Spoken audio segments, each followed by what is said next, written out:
sommes dans le désert du Sahara. Un grain de sable se retourne, inquiet, et dit à son copain « On est suivi, je crois. » J'avais lu cette blague au dos d'un gemme hier, toute seule, comme une grande toute seule, car isolée, en guise de punition. C'est l'époque où je croyais que les déserts étaient maudits. Je pensais aussi qu'ils se ressemblaient tous. Gris au réveil, rouge le soir, jaune et orange entre les deux.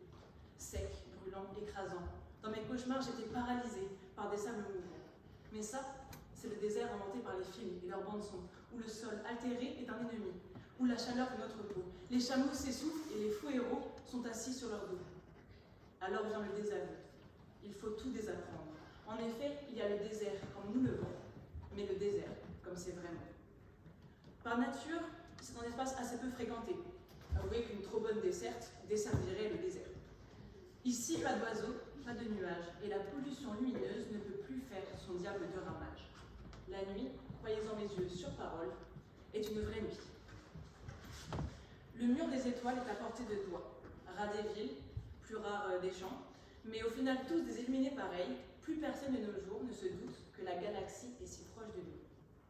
J'ai vécu 3 ans en Australie, un continent déguisé en pays, et j'ai fini par comprendre. Si on sue dans le désert, ce n'est pas tant à cause du sol ou du soleil. Ce n'est certainement pas à cause de la solitude. Au contraire, on sue parce que les bruissements des autres assassinent le silence qu'on sentait en nous. Mais à la fois, tout seul, sans boussole, les cils pleins de sable et de désespoir, on sait très bien qu'on ne s'en sortirait pas.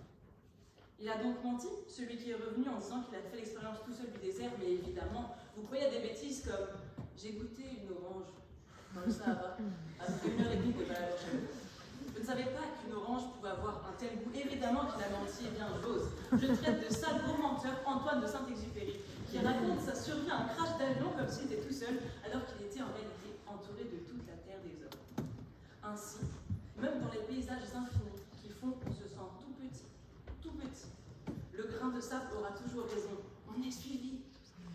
Dans le désert de sable, sous un ciel si étoilé que c'est plus rapide de compter les quelques taches de nuit, on sera toujours entouré de notre famille, de notre guide ou de nos amis. Dans les déserts médicaux, là où il y a tellement de taches au plafond que c'est plus facile de compter les taches de propre, on est toujours entouré des héros qui ont décidé de rester. Et puis dans le désert blanc, si blanc que c'est plus rapide de compter les quelques taches de pierre, il y aura toujours un connard de skieur pour venir en hélicoptère. Parisiens, provinciaux, touaregs, cantiniers, professeurs, étudiants, célibataires, âgés et jeunes, et sans vous oublier mesdames et messieurs du jury, je suis certaine que malgré tout, vous avez déjà fait, comme moi, un voyage dans le désert. Pas celui qui fait transpirer, mais plutôt celui qui vous ramène à votre condition humaine devant la vasteté de l'éternité. Souvenez-vous, enfant, on nous isolait pour nous punir. Quand le ton de maman était sec et le grain de voix lapidaire, on savait qu'on allait morfler. Au coin, nous passions de pitre à pire qu'isolé. On ne nous regardait pas, on ne nous parlait pas, plus rien ne pouvait nous sauver. Le désert imaginaire était une sentence et la sentence est irrévocable. Puis nous avons grandi. L'isolement a arrêté de nous effrayer. Notre chambre était devenue une oasis. On a arrêté de m'envoyer dans ma chambre pour me punir, on m'a forcé à en sortir. La littérature, je crois, appelle à tort le désert locus horribilis.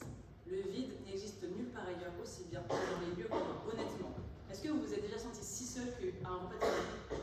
Enfin, tu reprendras un bout de sablé? Il est sec comme le désert de Namibie. Avec plaisir, mamie, remets-en plein dans mon assiette. Et si vraiment, vous voulez de l'aridité, pensez à votre vie sentimentale.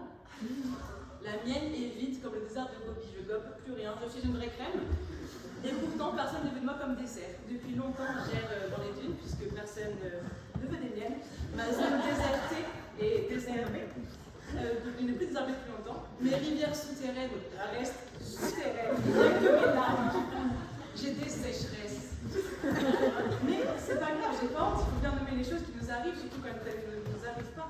Et pour ces messieurs qui se sentent peut-être délaissés par la nomination, j'ai inventé le mot sèche-ricule. Voilà, ça prend. Nous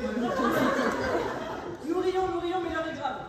La désertification actuelle de nos relations ne doit pas être prise à la légère. Elle est même un danger. Prenons l'exemple de M. Girac, qui s'est tiré dessus parce qu'il était terrifié de finir seul sans sa femme. Que disait-il en 2014 dans son tube andalouse? Je vous donne en mille. Attention, je vais chanter.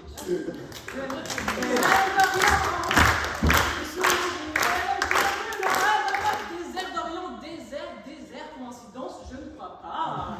Tout avait été dit, le pauvre Kenji traversa un terrible isolement. Désormais, au même titre que les grains de sable, sable, il est suivi, mais psychiatriquement. Mes pensées accompagnent également Nicolas Sarkozy. Bon, on n'a pas toujours les Allemands qu'on mérite en vérité. À part les misogynes et les politiciens, j'y tiens, il faut quand même prendre soin des personnes isolées. Pas celles qui sont seulement seules, parce qu'on peut être seul par choix. Celles forcées à la marge par le jeu cruel de la sociabilité. J'espère que votre grand-mère n'a pas fêté Noël toute seule, même si elle rate ses sablés.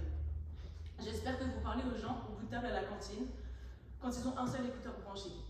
J'espère que vous avez tout plein d'amis, quelques ennemis, si vous n'en avez pas, je peux vous aider, des gens avec qui partager vos oranges et vos larmes, si par hasard un grain de sable venait à se ficher dans votre œil. Vous savez, j'avais découvert il y a quelques années que le sentiment de solitude peut être aussi nocif pour la santé que de fumer un paquet de cigarettes par jour. Alors j'ai commencé à fumer un paquet de cigarettes par jour. Et en réalité, ça n'a pas trop aidé. Ce qui a tout changé pour moi, c'est la canal. Rires et larmes avec les profs, sourires échangés avec les personnels, le football avec les filles, l'internat avec mes gars, et bien sûr cette année ma colocataire Élise qui m'accompagne au petit-déj mais aussi au piano avec ses pieds sur les touches. Je profite donc d'être sur scène pour dire à tous un grand merci. J'étais sauvée l'échelle. Vous avez été mes oasis, à nul autre pareil. Qu'importe donc si je suis arrivée des verres, je repars d'ici le plus joli du musée. Merci beaucoup.